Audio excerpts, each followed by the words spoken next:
দুনিয়ার মুসলমান ইমানদার আল্লাহর গোলামেরা খেয়াল করেন।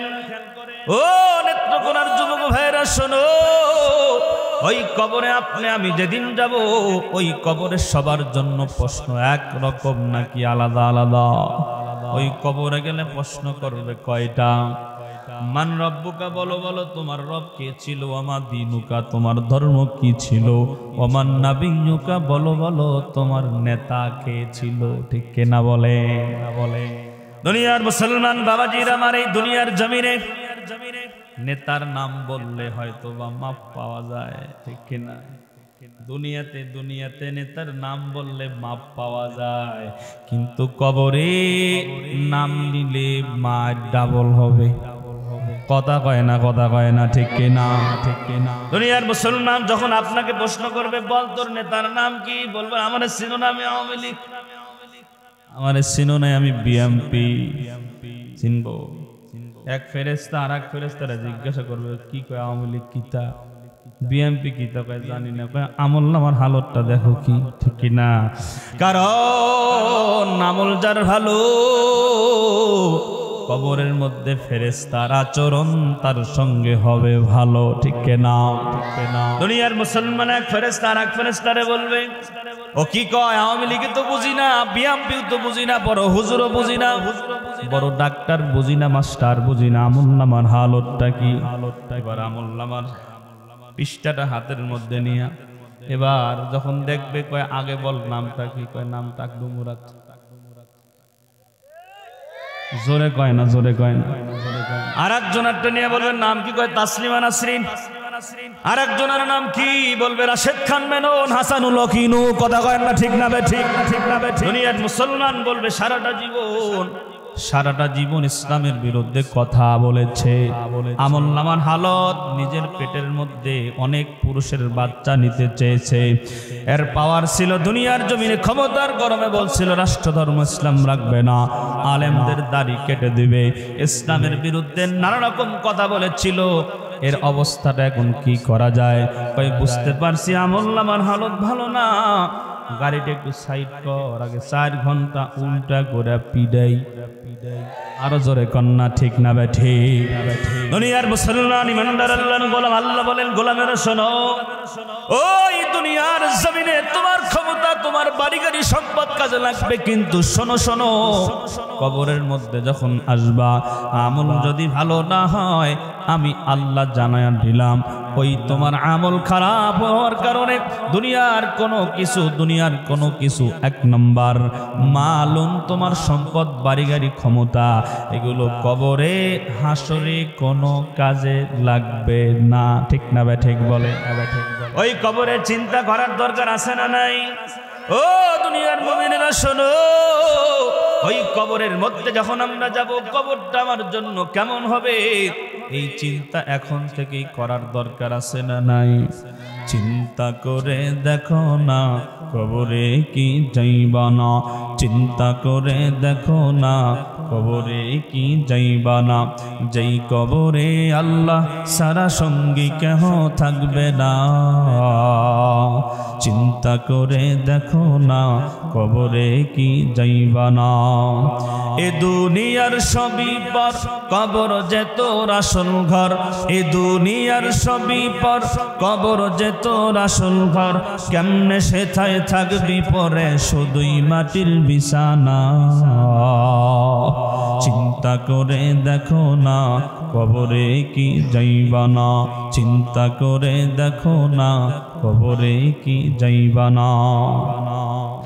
আজান কানে শুনিয়া কেমনে থাকো বসিয়া, আজান কানে শুনিয়া কেমনে থাকো বসিয়া, নামাজের লাগিয়া কি তোর মোটেও মায়া লাগে না।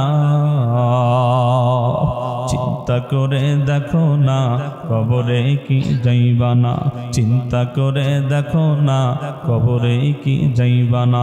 ওই কবরে যাওয়া লাগবে কি লাগবে না? দুনিয়ার মুসলমান তো একটু আওয়াজ করে বলেন তো, দুনিয়ার বাড়ি গাড়ি টাকা পয়সা সাথে যাবে নাকি খালি হাতে কবরে যাওয়া লাগবে? দুনিয়ার মুসলমান বাবাজির আমার শোনো,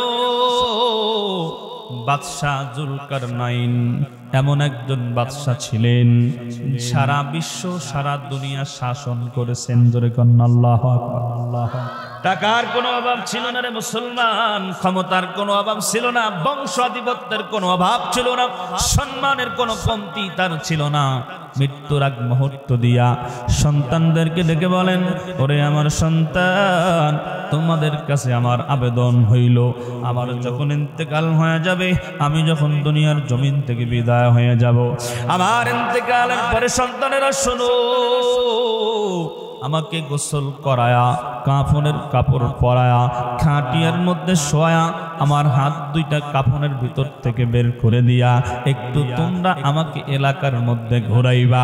বাদশাহ জুলকারনাইনের ইন্তেকাল হয়ে গেল। এবার তার আবেদন অনুযায়ী, তার ওসিয়ত অনুযায়ী তার সন্তানেরা তাকে গোসল করায়া, কাফনের কাপড় পরায়া, হাত দুইটা কাফনের ভেতর থেকে বের করে দিয়া এবার এলাকার মধ্যে যখন ঘোরায়, যারা দুনিয়াদার তারা এবার দেখে দেখে ডেকে বলে, দেখো দেখো, সারাটা জীবন বাদশাহ জুলকারনাইন আমাদের কাছ থেকে ট্যাক্স লইছে, দেখো দেখো দেখো, মৃত্যুর পরেও ট্যাক্স চাইতেছে। কন্না নাউজুবিল্লাহ। তার সন্তানেরা দুনিয়ার মানুষদেরকে ডেকে বলে, দুনিয়াবাসীরা শোনো,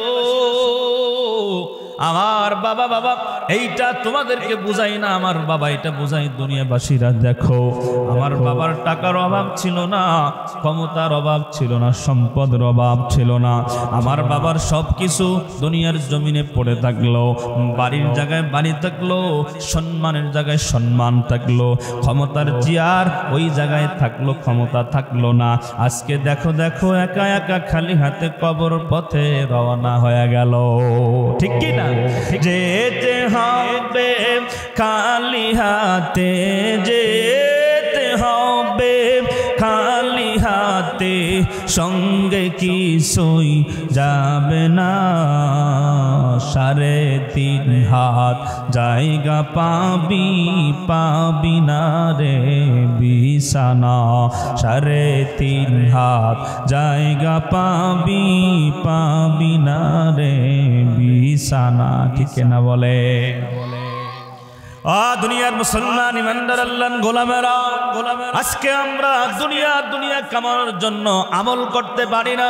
নামাজের টাইম হয়, পোড়া কপাল মুসলমান নামাজে না যাইয়া পোড়া কপাল মুসলমান জমিতে কাজ করে, পোড়া কপাল মুসলমান আজান হয় মসজিদের পাশে 4 দোকানে বসে আড্ডা দেয়, ওয়াজাদা গল্প করে সময় নষ্ট করে, কিন্তু মুসলমান নামাজে যায় না। ঠিক কেনা বলে?